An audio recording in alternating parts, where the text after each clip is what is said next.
What up, though, YouTube world? It's your man, BDB.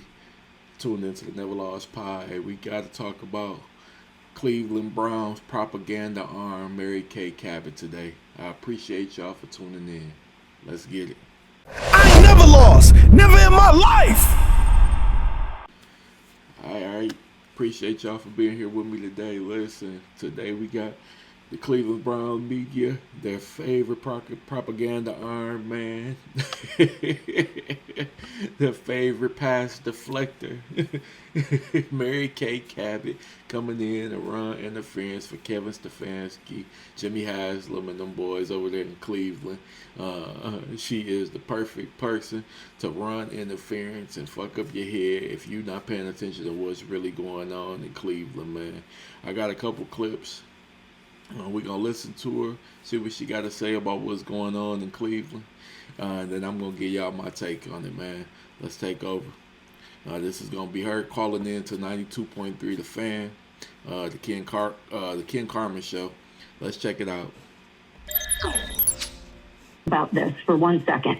The Cleveland Browns right now, at this moment in time, had two games that were basically lost by special teams. The first game against the Cincinnati Bengals with two missed kicks, and this past game against the New York Jets because of two kick returns for touchdowns. If you take away those four special teams gaffes, this team would be playing for first place. Hey, look at their face. They're respectful.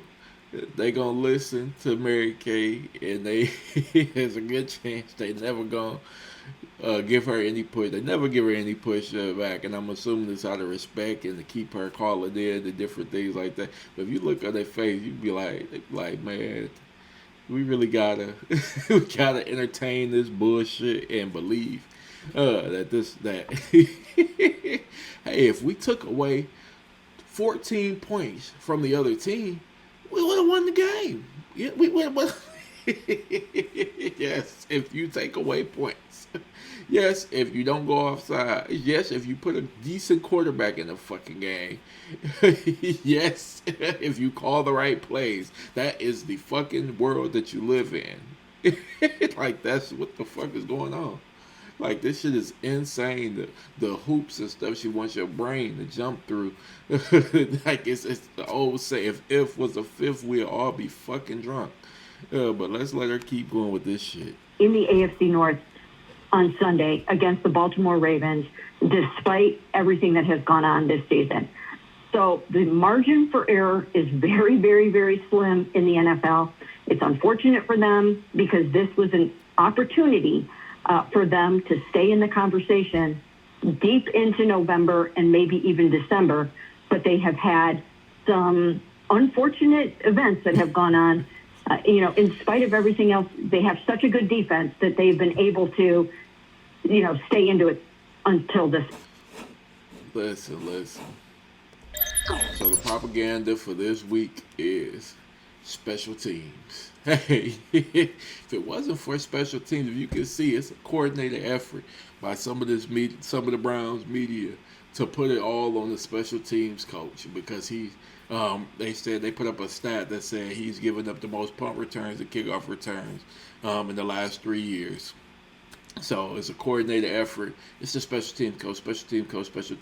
This is the propaganda play they're running this week, man. Every week is something. It's not whack ass Kevin Stefanski. It's not the fact that they keep playing little dilly bum ass, trotting him out onto the field when he's terrible and he's not ready is what they want to say. But I don't think he's good at the game of football. Maybe he should be handing the team Gatorade, man. But it's not the little dilly. It's not Kevin Stefanski. It's not fucking the fact that it's not the egos of the team and the fact that they want to do anything to prove that the third round pick made more sense than the fifth round pick.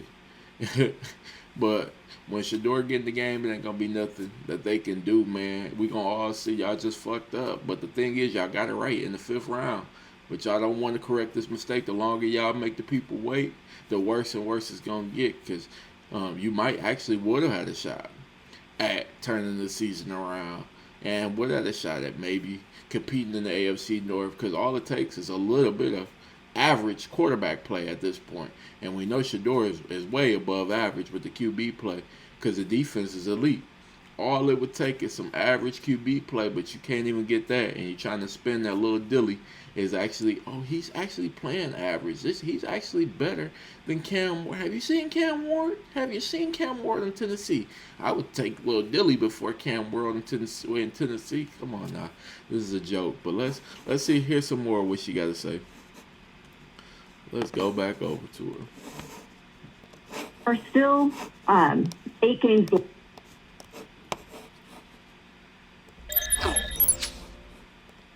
Are still 8 games left, and I think there will be opportunities for Shedeur Sanders to play. He might even play on Sunday, depending on what's going to happen with Dylan and what this Baltimore Ravens defense does. Look, you see how they perked up? Oh, Shedeur might even play Sunday, and this guy right here, he hates. I can't think of his name right now. He absolutely hates. He hates Shedeur with a passion, and even still, I think it's Anthony Lima actually. Yeah, Anthony Lima.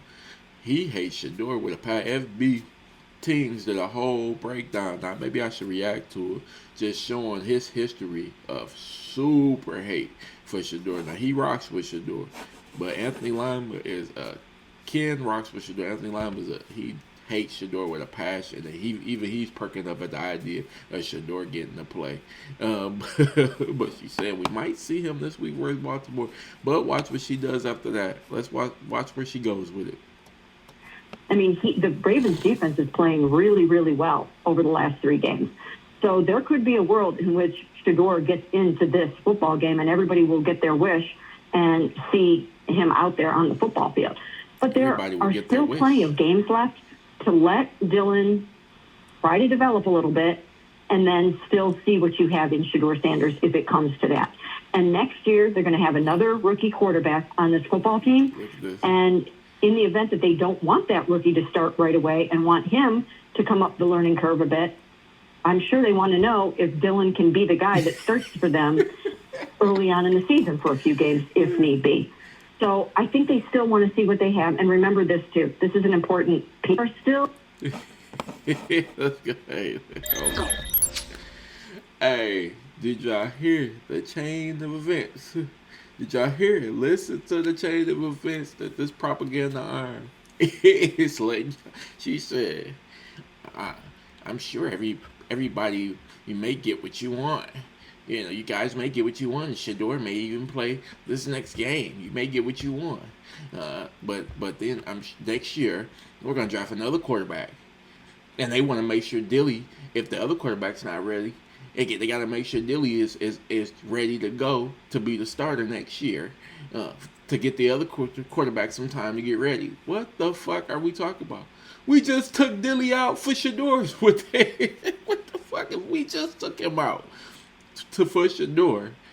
Now you said Shedeur is going. Obviously, he's going to suck. So of course we're drafting another quarterback in the offseason for sure.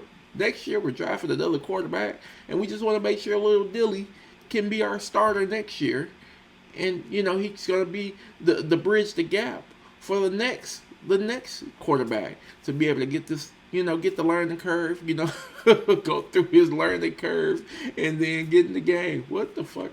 What is she talking about? Like, this is the problem with this media base, man. All the nonsense that gets spewed, I don't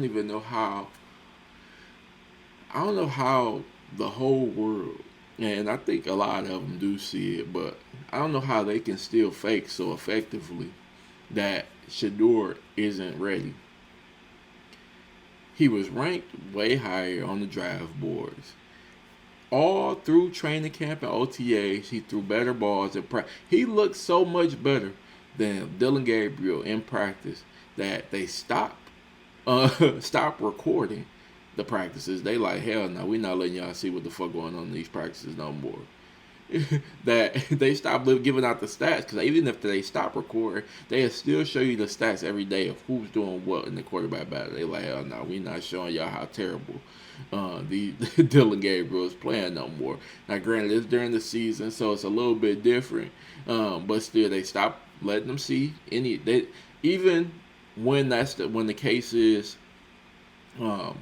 Even when the case is it's the season, so it's not the same battle going on, so we don't got to put the latest stats out and different things like that. They usually will let media watch the practice. They're not even letting them watch what Shedeur is doing anymore. Actually, they start sending Shedeur to a whole nother field. They've never given them reps with the first team, so they don't even want the player to really get it. Like, they can tell Shedeur is better, but they can't even really get a full grasp on how much better and really be as outraged, because he ain't even going to let him throw to the first team, because he knows the moment he throws one pass against Myles Garrett, Ward, them boys, and they like, oh shit, he kind of carved this up. He hit Jerry Jeudy clean. Jerry Jeudy ain't get touched on his way to the end zone. Right, that one throw gonna be like, all right, listen, I don't know what the fuck Kevin's doing. I'm tired of it. Dylan Gabriel sucks. Shedeur is the man, and he's trying his hardest to stop that from happening. Boss sending Mary Kay on this propaganda campaign to confuse everybody with this bullshit she be spewing. Hey, if you take off 20 points from every opponent that we ever played, we'd be undefeated. We'd be Super Bowl contenders. You just got a minus 20. We'd cover every spread. You add 20 to our points, and we'd cover every spread. Like, what the fuck, dumb shit? Hey, bro, listen. Free 12, man. I appreciate everybody for tuning in. NevaLoss pod, man. This shit is bull. Y'all have a good one.